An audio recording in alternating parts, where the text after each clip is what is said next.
dear Daddy, we miss you and wish you were with us too long. Good afternoon from Mickey and from me from Castle Goring. We have an awful lot of ground to cover this afternoon, and I'm going to keep the preambles to a minimum. But what I will say is I'm going to be extremely incisive and extremely cutting. Who doesn't like that sort of exercise? I would suggest they bow out right now, because I'm not pulling my punches. And this is a very serious matter, and I think it needs serious remedies. So if I may, I will plunge right in. Sergio Uribe says, if Meghan Markle wanted to convey a message to her father, she would have taken a flight and talked to him in person. If she wrote a letter, she had all the perverse intention to create this hullabaloo. Do I agree? Actually, Sergio Uribe, welcome, by the way. It's nice to see you again. I don't actually. I think this hullabaloo has been the unintended consequences of Meghan's plots, plans, and schemes going wrong with the very people who were trying to remedy the situation, and had their remedy been enacted, would have destroyed her reputation, not her reputation, would have destroyed her relationship with Harry by showing her up to be an invented personality with an invented persona and a wealth of affected experiences and a paucity of real experiences. I think the problem is, I think they say something along the lines of, now let's see how it goes. Mickey, help me out here. What is this about when you plot to deceive? I think we all know that, yeah. The tangled web we weave. Well, as somebody has rightly observed, she's like a fly that got caught in the web, and that it's a web of her own creation. So maybe she's the spider that got caught in the web, actually, to make it a little bit more succinct. The royal family didn't understand what Meghan was about. They didn't understand her game plan. Her game plan was to keep her father away from Harry and from them. And it's gone terribly wrong, because her father has gone public and she has made the fatal error of unmasking herself by suing when she should not have sued, having set him up. But we will get to that in a little while, because, actually no, I'll deal with it right now. Meghan's plan, in my opinion, was very simple. Keep her father at arm's length, never have Harry meet him. If she had to have Harry meet him, keep it as restricted as possible, but preferably avoid the meeting altogether. Hence why she was busy pressing all of his buttons. No, Daddy, you can't keep on speaking to Samantha and Tom. No, Daddy, you've got to choose me over them. Otherwise, I don't want to have anything to do with you, Daddy. And Daddy, you're not going to walk me down that aisle. Because that's evidently how she was speaking to her father. Don't take my word for it. Read what Samantha has to say. But I've been told otherwise. That is how she was speaking to her father. When Harry was around, she was all sweetness and light. And as soon as Harry's back was turned, the dominatrix was in full flow, cracking the whip. So no, I think she plotted to deceive. She has woven a tangled web. She's got herself caught up in it. And we can see every little manipulation. Or maybe not all of them, but we see enough to know what's happened.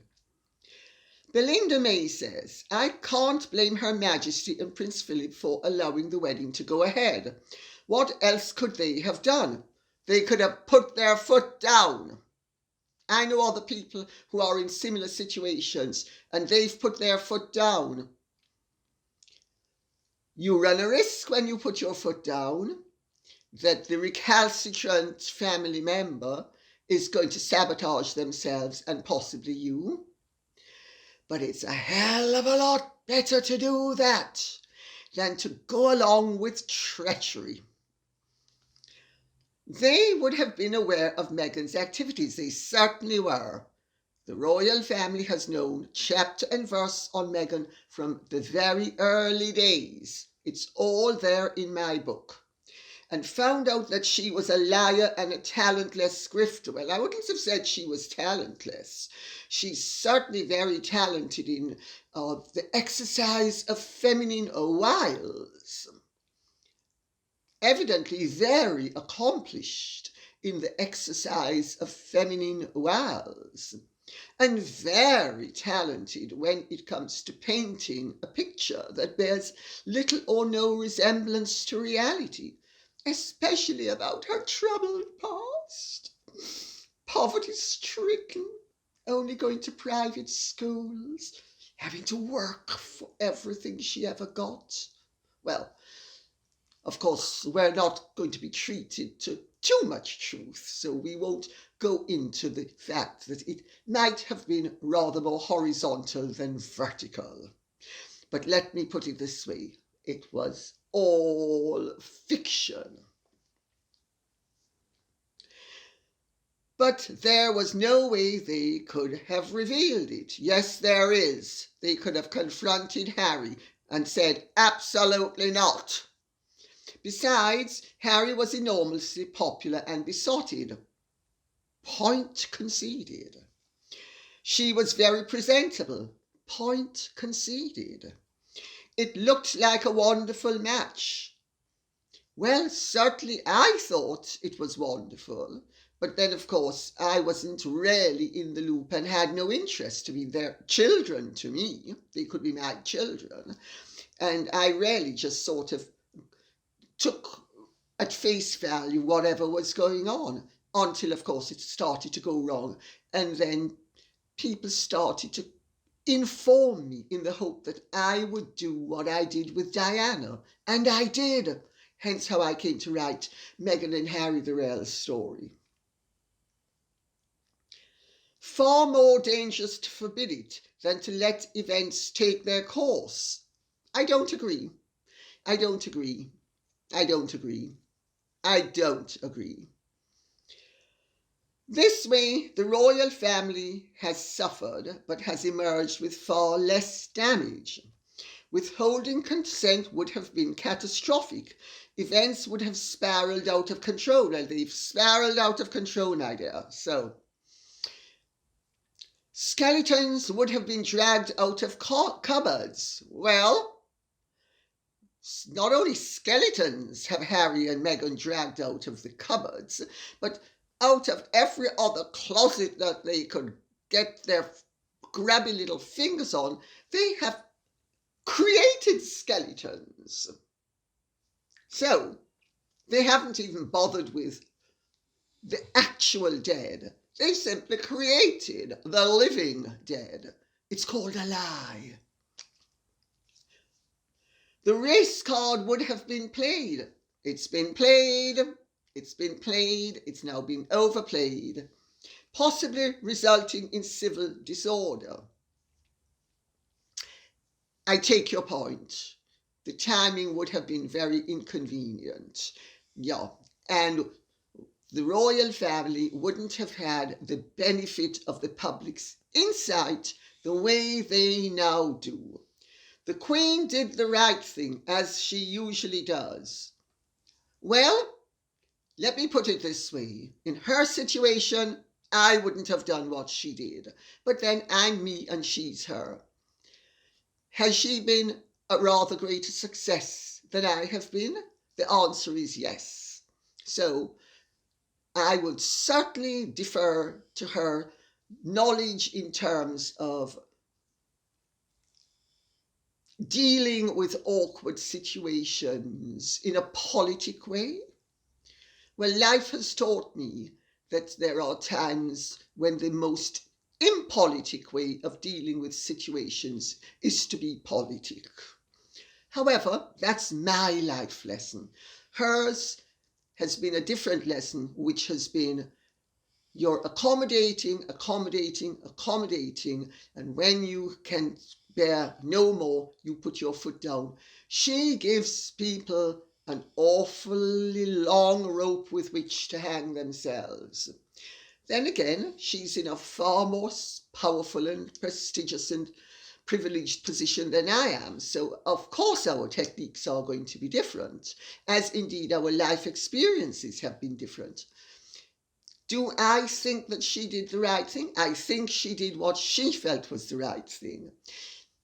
I am not sure that in fact, I'm pretty sure I wouldn't have done what she did. I would have called Harry's bluff at the drop of that hat.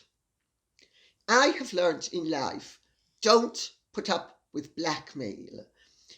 People have tried it, and I just don't put up with it. Harry might have come to his senses a lot sooner than he ever will, if he ever does. But this is all supposition. Anyway, the fact of the matter is, you could well be right and the Queen could well be right. I just don't happen to 100% agree. Cheryl R. Lee says, and this is really interesting, and I want everybody to listen to this, because Cheryl R. Lee has gone to the trouble of hanging Meghan with Meghan's own words. Delicious. Thank you, Cheryl R. Lee.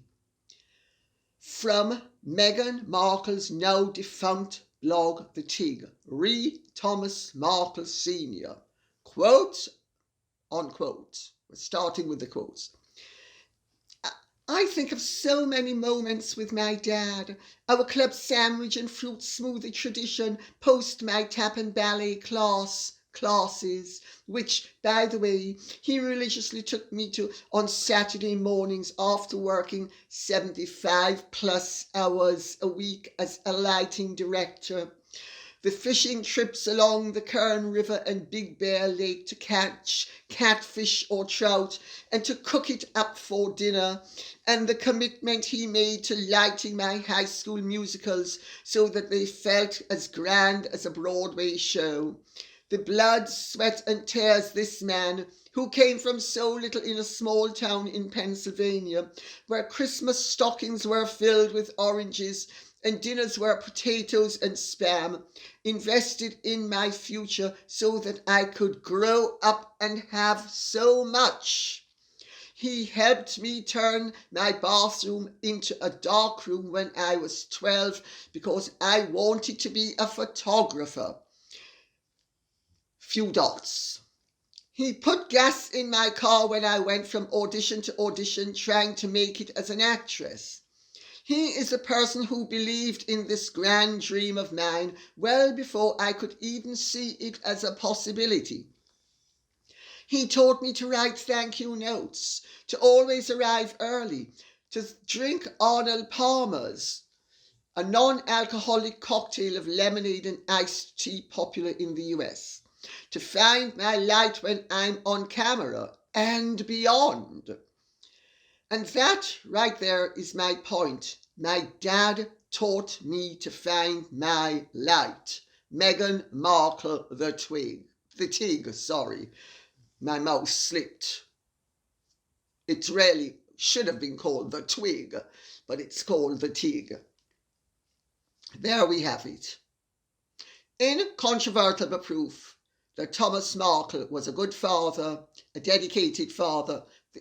The inference that I get from this is that Meghan's assertions that she was busy working to earn money to do things is a lie, because as you notice, she says about he is the person who believed in her and that he put gas in my car when I went from audition to audition.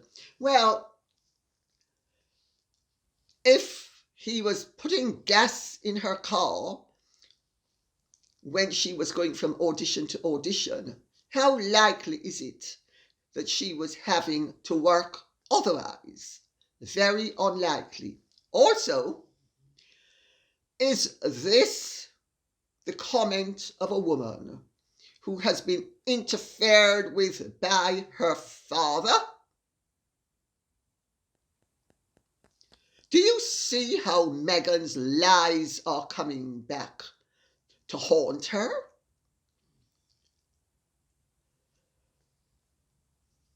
Which is the true version? That he was a good man, or that he was a monster? That he was worth knowing and worth boasting about in the twig? Or that he is such a ghastly human being that Harry and their children can't see him, and that he was such a reprehensible human being that Harry couldn't even be introduced to him.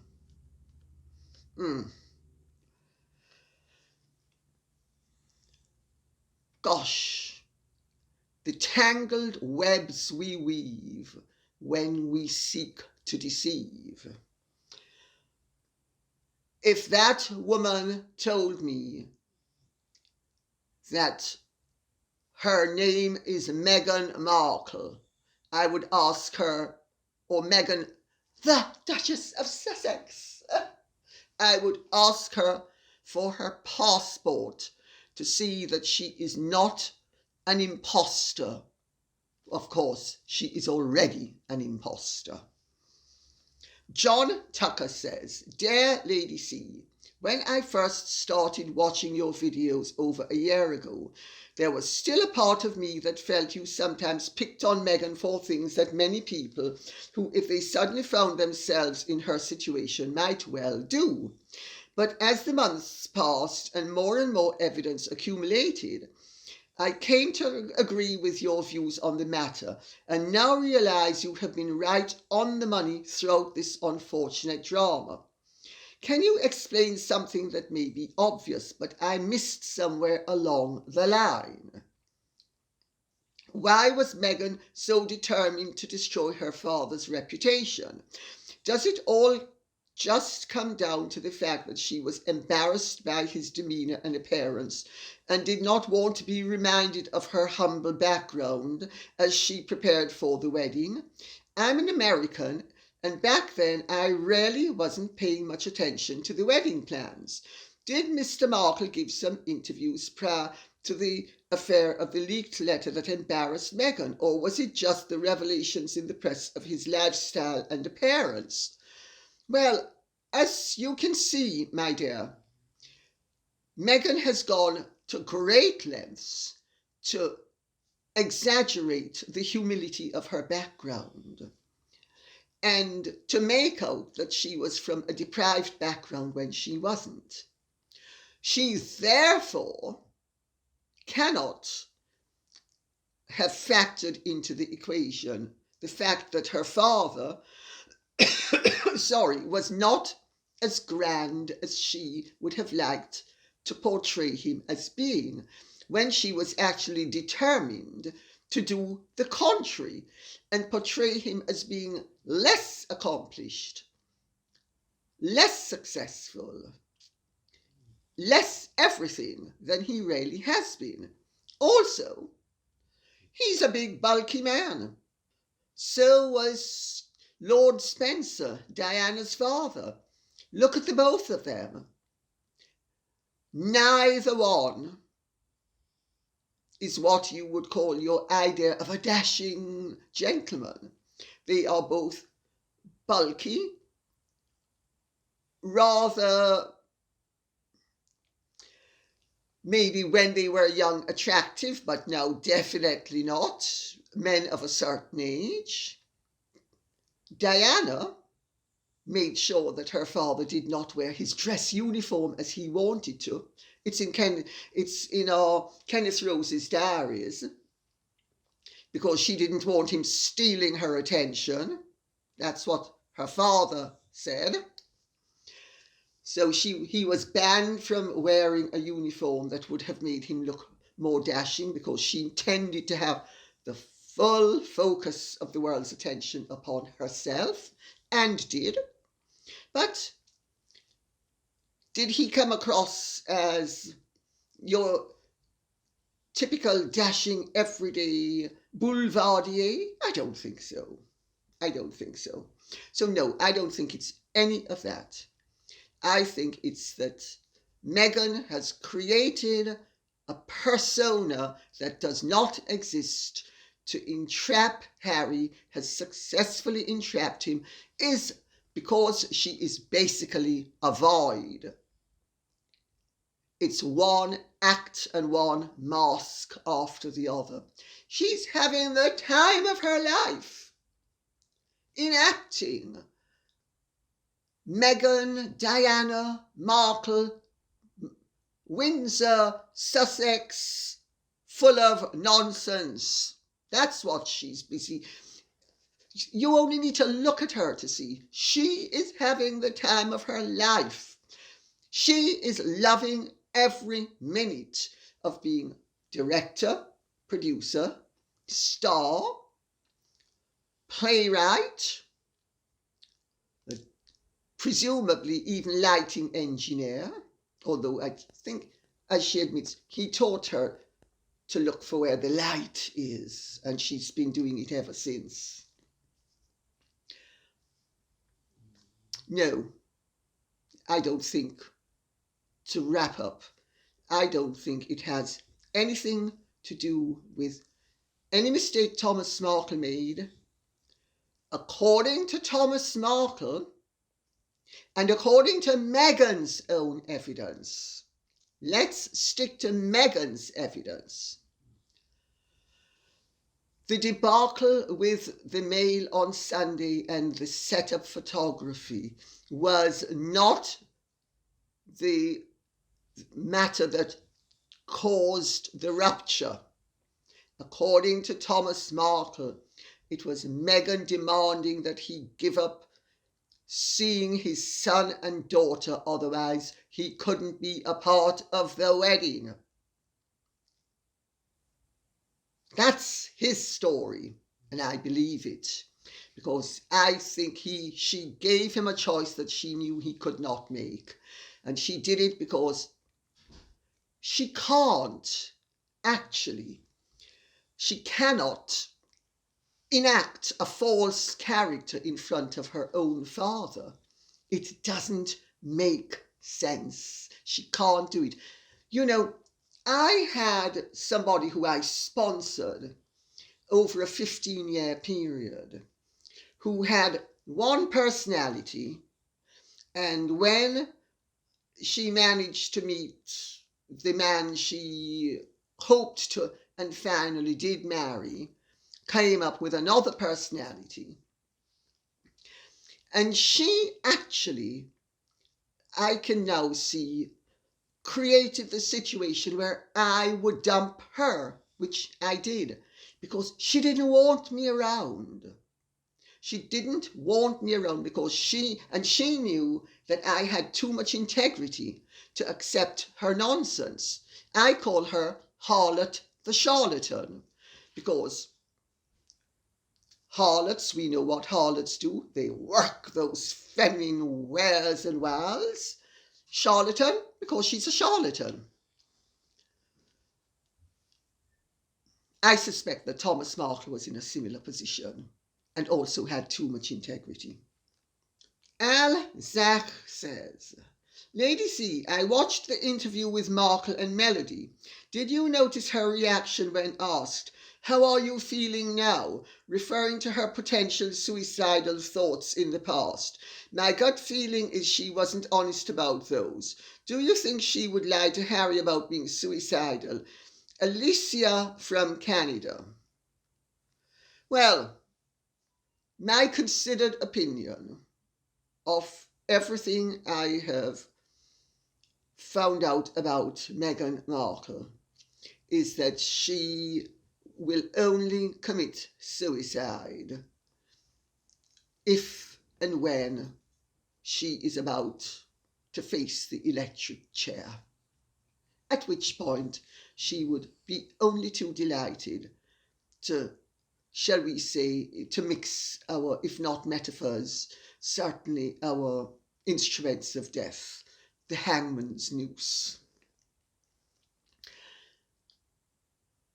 There is absolutely no doubt in my mind whatsoever, and I could be doing her a grave injustice, and if I am, I apologise right here and now, that she has never had a suicidal thought in her life. It doesn't go along with her personality type.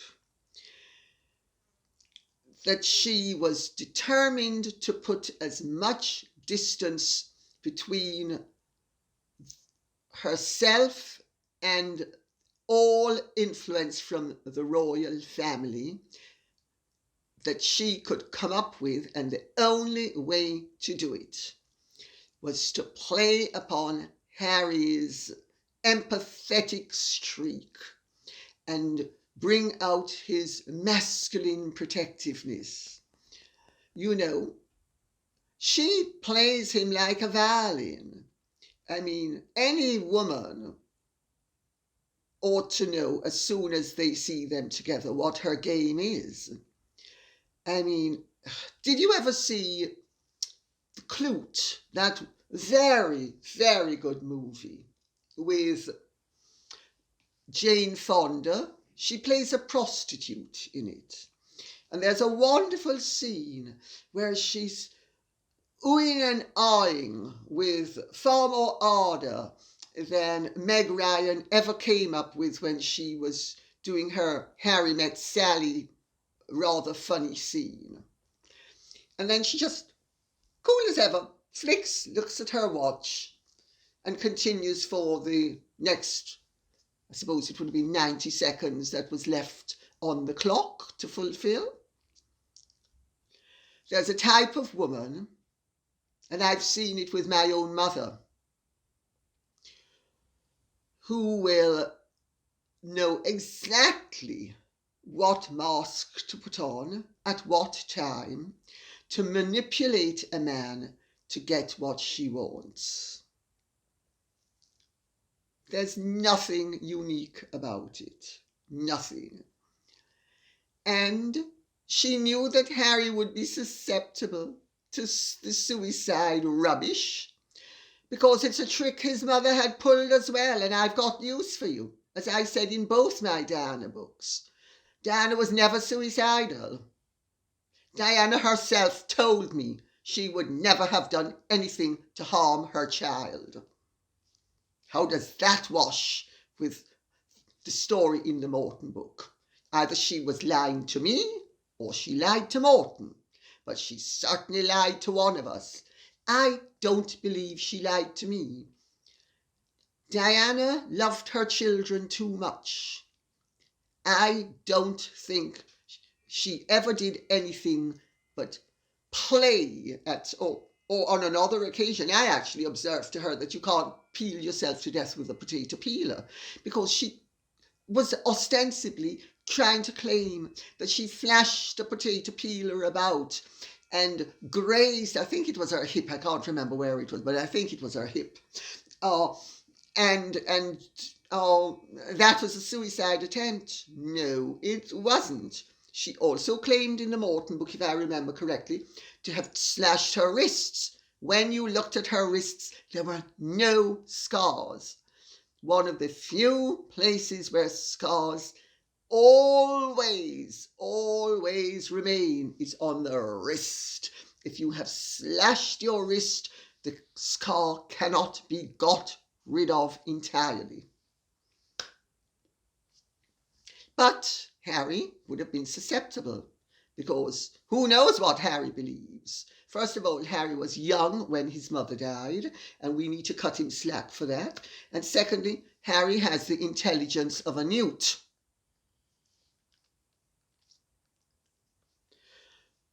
She needed to get away from England, where she was giving the milk away for nothing, to get to Hollywood, where she could charge for the milk. The only problem is that cow has found that everybody now knows she gives sour milk.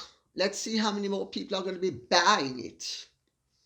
Lisa Rodriguez says, Lady C, I'm afraid that by my description I am, or maybe one of the despised wokies spoken of on Lady C's and other Harry Meg's channels. However, though a woke person I may be, I am also a person with eyes to see, a brain to think, and the ability to reason and change my views on things as facts emerge on any given situation. Why people find this so difficult is beyond me. At any rate, I had no desire to read Finding Freedom. Darling, I think you meant Funding Freedom and Finding Freebies, but you're woke, and you're obviously a really nice woman, and you're obviously really sensible, and so I'll allow you to have made the error. So I will repeat it with your error. At any rate, I had no desire to read Finding Freedom upon reading descriptions and reviews of it. Voila! So I haven't read it. Conversely, I found myself drawn to your book, Lady C. Thank you. And found myself on the way to reality where the Harkles are concerned. That was my intention. I'm in the process of voraciously catching up on all your blogs, bless you, on your channel, and find that my liberal self is mostly in agreement with the views expressed within them, and learning all kinds of wonderful things as well. Thank you, my dear. Thank you for giving this woke liberal a platform on which to express my views and thoughts on the diabolical duo. I love you, Lisa Rodriguez. Love you. Well, I have to tell you, I definitely not woke, as woke is used nowadays, because I think wokes are illiberal. I am a true liberal. You know, you only need to look at the life I've led and the positions I've taken to see that I am not a rightist. I am a centrist. I am somebody who believes in preserving that which is good, altering that which needs to be altered, and appreciating what we have. I believe in the truth. I believe in fair play. I believe in decency. These are eternal values. You can be left-wing, right-wing, or centrist and be a decent person. I personally think that a degree of liberality is always desirable, but a degree of conservatorship as well, let's put it that way, I don't want to use the word conservative for obvious reasons, is also valuable. One needs to preserve that which is worth preserving and improve that which needs to be improved. Meghan and Harry are poisonous, manipulative, destructive interveners in the political system. They are hypocritical in my view, and in their actions and in their statements. I cannot see the point in listening to and admiring the words of proven liars and proven deceivers and proven traitors. So I'm glad that you have listened to what I have to say and agreed with what I have to say, because I am neither to the left nor am I to the right. I am to where the truth and decency and positivity and life enhancement lie. That means that in any given situation, and all situations are nuanced, one has to be nuanced as well. You know, the broad brush strokes that accompany the broad hand movements that the broad arses Harry and Meghan broadly bray upon the public are ludicrous. Life is nuanced. And authority figures, he couldn't even pass his exams, and the both of them can only pass worms, and we're supposed to be listening to them as they clatter out their crap and call it chocolate ice cream? I don't think so. It looks like crap. It smells like crap. It is crap. It's not chocolate ice cream.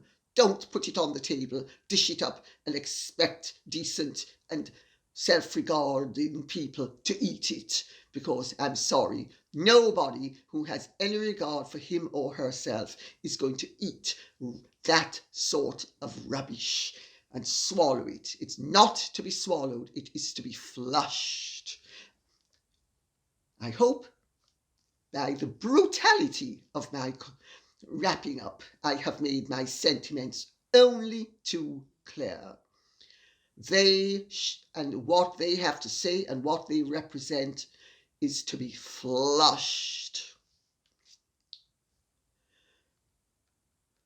The Sian Iffelwog, whatever that is, says, "Hi Lady C, love your videos and amazing insights into aristocracy. I have seen the further details of Meghan's text to Jason Knopf today. She mentions that Charles and others fail to understand the context of her issues with her father. It got me thinking that perhaps the lie she tried to make you include in your book is also the narrative she has been spinning with Harry's family to try and her marking her father. Well, as I have made clear earlier, no, it's not. That is not what she's told them. She's been very careful insofar as I am aware and what I was told, because I inquired very carefully into this subject. She made no such hint to them. But she did to Harry, because Harry couldn't have otherwise tried to get me to print that tissue of lies in my book.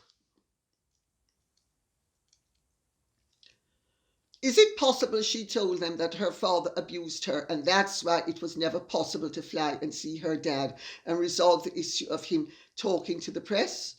Would love to know your thoughts on the new context revealed in these texts today. Thank you. Sean from Wales."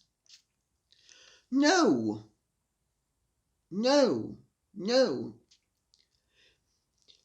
She went great. Well, let me answer the question, because I'm going to wrap this up with what Meghan actually did say and what has emerged. She could have gone to see her father, and she would have gone to see her father had she wished to continue a relationship with him. The Queen and the Prince of Wales and Prince Philip were very keen for her to see her father. You know, royal families and the aristocracy are usually very family orientated. Even when they can't stand each other, family is right up there high on the list. They keep personal feelings at bay and wherever possible try to preserve the integrity of the family. I just make that point for what it's worth. That's not a characteristic of the Meghans of this world. No, she would not go to see her father because she knew if she went to see her father, all would be forgiven. She would have to kiss and make up with him.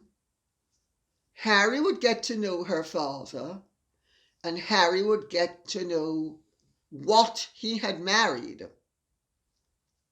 The party would be over, the game would be up, the act would come to an end, and she didn't want to take the chance. In my view, that's the only explanation as to what truly happened and what makes sense. Everything else is pie in the sky. You know, let's remember that Meghan has been playing the helpless and injured female for all it's worth. She has Delilah-like been playing upon her feminine wiles, or maybe a more accurate way of describing it would be to say she has been playing upon Harry's masculine instrument to get the music she wants out of him.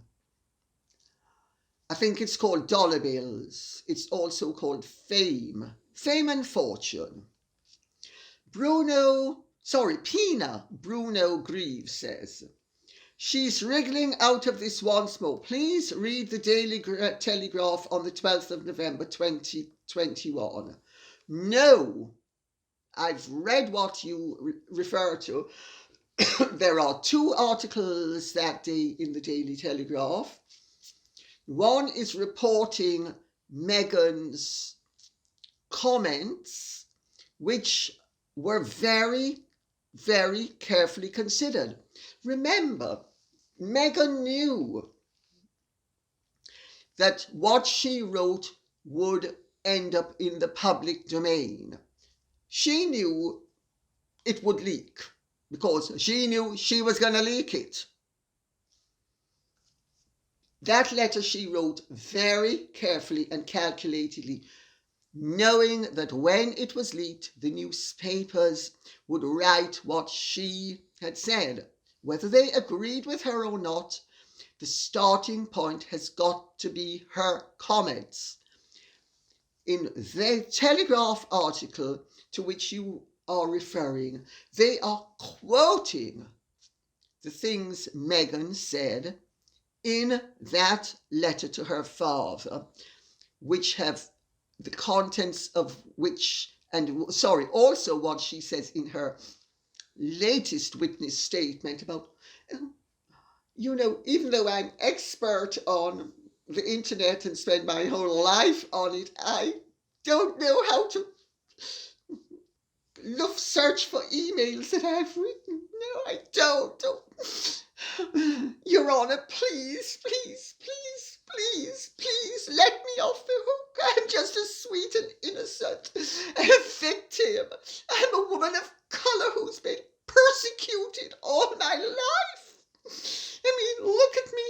I keep on bronzing myself up so I'm browner than ever, even to such an extent that everybody notices that I'm practically getting into blackface now, because that's what she's doing. Have you noticed how over-bronzed she is? I mean, look at her in that red dress, but when it's close to the bust, the skin is 10 shades lighter, then it's darker everywhere else. Well, I have nothing against people who have tans and who have fake tans, but, if you're going to be playing the colour card, try to stick to the colour that God gave you.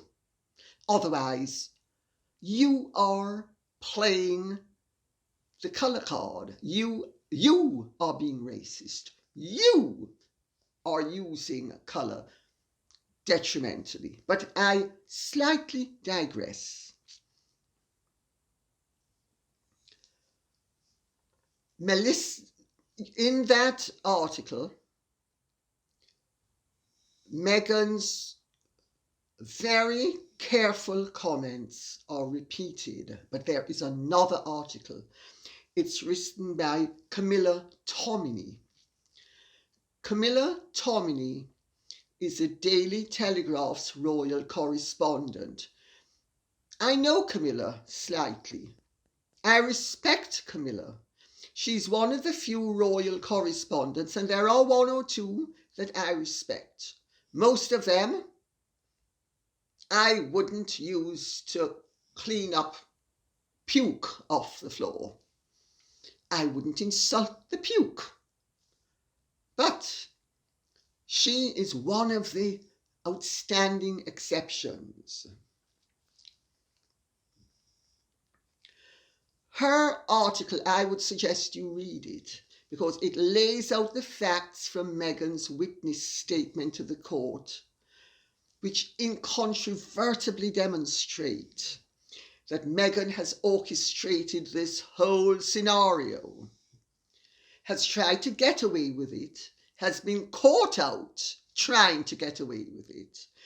But even so, no one seems to have yet added up all the dots. So I'm going to do so now by stating clearly that, in my opinion, Meghan has done what my mother and all other narcissists do as a matter of course. She has resourcefully lied, cheated, deceived to create a false narrative which would suit her purposes. Where her father is concerned is to put an unbridgeable gap between herself and him. And in the process, when it was leaked, trash him totally. The evidence suggests that the royal family tried to get her to mend the breach, but that she was determined to worm and wriggle her way out of doing so, and did so with the resourcefulness that is the characteristic of operators like her. She accused the royal family of, quote-unquote, constantly berating Prince Harry over the behaviour of her father, saying that they fundamentally did not understand why she did not fly to his home in Mexico to make this stop. She said that she and Harry had been endlessly explaining the situation to the Prince of Wales while they were staying with him. This would have been around August 2018, when Mr. Markle, he'd said it very plainly that until his daughter spoke to him, he was going to give interviews, and that he needed her to speak to him. He did not know why she had stopped speaking to him. He had thought, as has been proven earlier in this tape, by her own comments, not only privately and personally, but publicly and in script, in such situations as on the TIG, her own blog, that she loved him and they had a good relationship, a lifelong relationship, 36 years of a good relationship. The man couldn't figure out why she had stopped speaking to him. Could it really be, he thought, because I refuse to give up my other children? This is ridiculous, he said. It's preposterous. She can't expect me to. And so the only pressure point he had was the press, and he used it. The royal family, yes, they were very concerned. They have been very concerned with what has been happening. So have the courtiers. That's how I came to write Meghan and Harry the real story. People started to get in touch with me and leak stuff to me, basically saying to me, please do with Meghan and Harry what you did with Diana, which I did. It's called the truth. It's called the unvarnished opinion. It's called the unvarnished facts. It's called fair play. The family was concerned. They wanted it to stop. What better way, they reasoned, than for Meghan to just get on a plane and see her father? But Meghan had no. What they didn't know, as I have pointed out earlier, is that Meghan could not afford to see her father. Meghan could not afford to mend fences with him. This was never about what Meghan said it was about. This was about Meghan protecting her relationship with Harry. Because the Meghan Harry Scott is not the Meghan her father knew. It's not the Meghan her father brought up. It's not the Meghan who he loved and treated kindly. It is a fabric of her imagination. According to Meghan, and remember, she also wrote this knowing it could be leaked, she crafted a letter to her estranged father claiming that she wanted to protect her husband from the pain the situation had caused. Quotes, even after a week with his dad and endlessly explaining the situation, his family seemed to forget the context and revert to, can't she just go and see him and make this stop? Meghan wrote on the 22nd of August 2018. Quoting again, they fundamentally don't understand. So at least by writing, Harry will be able to say to his family, quote unquote, she wrote him a letter and he's still doing it. By taking this form of action, I protect my husband from this constant berating. There we go again, victimhood. Harry's a victim of his family that wants to preserve, wait for it, wants to preserve his reputation, her reputation, and their own reputation, but they're victimizing her. And they're victimizing Harry because they want to stop this melee and this mess, which, as I have said all along, and any sensible person could have seen, was always going to result in catastrophe. By taking this form of action, I protect my husband from this constant berating, and while unlikely, perhaps it will give my father a moment to pause. She knew it wasn't going to stop her father. It shows what a calculating, manipulative and devious hypocrite she is. It also shows how clever she is. She knew by taking this action, she would be able to silence the royal family at the very same time that she pulled the rabbit out of the hat and continued to be a victim, while the very man she was victimizing would be climbing the walls with frustration and bewilderment. They didn't understand what was going on because, let me tell you something, it's very difficult when you are dealing with a devious and manipulative narcissist to actually know what's going on until it's usually too late, by which time, if you have any nous, you figure it out. If you have no nous, you usually are just left in a state of total befuddlement and bewilderment. What on earth happened? But even with nous, it's really difficult to figure out what happens until the end, until you're well into it. Then you begin to see how they've been playing the system. According to this witness statement, Meghan did not feel able to fly to see her father because she believed it would be impossible to reach him privately without risking bringing yet more embarrassment on her in-laws. Where was the embarrassment going to be? Meghan flies, makes up with her father. Everybody says, oh, isn't it wonderful? All veilings are taken out. Everybody thinks, oh, isn't it wonderful? Which is what she should have done, which is what they wanted her to do. But which she couldn't do because Meghan has lied so much to Harry about the relationships she had with her father and the life she had with him. All lies, lies, lies, lies. Either he's a liar or she's a liar. But loads of people have told me he is truthful, and she herself will tell you she's a liar. I'm such a fraud, she said proudly, even though she didn't realise to what extent that could be applied.